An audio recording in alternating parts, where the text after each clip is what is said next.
Hi, இந்த வீடியோவில் நாம் என்ன பார்க்க போகிறோம்னா PowerBI எப்படி டவுன்லோட் பண்ணி இன்ஸ்டால் பண்ணுறதுன்னு பார்க்க போகிறோம். முதல்ல கூகுள் போயிட்டு PowerBI சர்ச் பண்ணுங்கள். இந்த லிங்க்கை நியூ டேப்பில் ஓப்பன் பண்ணிக்கோங்க. இப்போ பார்த்தீங்கன்னா டவுன்லோட் ஃபார் ஃப்ரீன்னு இருக்கும், இதை கிளிக் பண்ணுங்கள். இப்போ பார்த்தீங்கன்னா ஒரு டவுன்லோட் பட்டன் இருக்கும், இதையும் கிளிக் பண்ணுங்கள். இதில் இந்த ரெண்டாவது ஆப்ஷன் X64ன்னு இருக்குல்ல, இதை செலக்ட் பண்ணிவிட்டு டவுன்லோட்னு கொடுங்க. டவுன்லோட் முடிகிற வரைக்கும் வெயிட் பண்ணுங்கள்.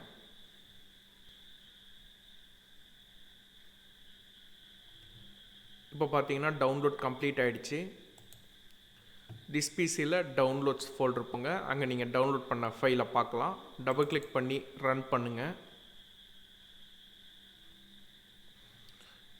இதில் லாங்குவேஜ் இங்கிலீஷில் இருக்கட்டும். நெக்ஸ்ட்டு கொடுங்க. எஸ் கொடுங்க.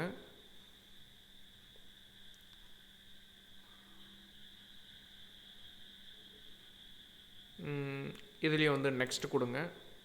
லைசன்ஸ் டேர்ம்ஸ் அக்செப்ட் பண்ணுங்க. நெக்ஸ்ட் கொடுங்க. நெக்ஸ்ட் கொடுங்க. டெஸ்க்டாப் ஷார்ட்கட் க்ரியேட் பண்ணுவோன்னு கேட்குது. வேணும்னா டிக் பண்ணிக்கோங்க, வேணும்னா அன்டிக் பண்ணிவிடுங்க. இன்ஸ்டால்னு கொடுத்துட்டு வெயிட் பண்ணுங்கள்.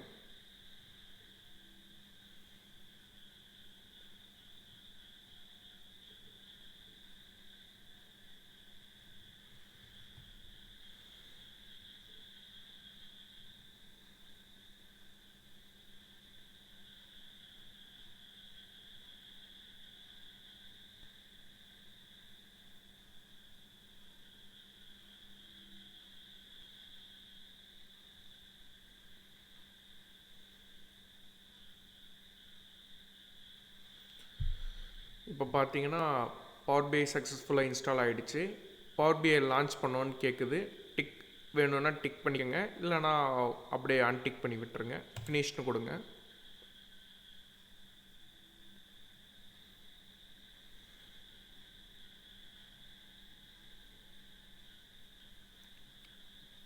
PowerBI சக்ஸஸ்ஃபுல்லாக இன்ஸ்டால் ஆகிடுச்சு. இந்த வீடியோ பொறுமையாக பார்த்ததுக்கு தேங்க்ஸ்.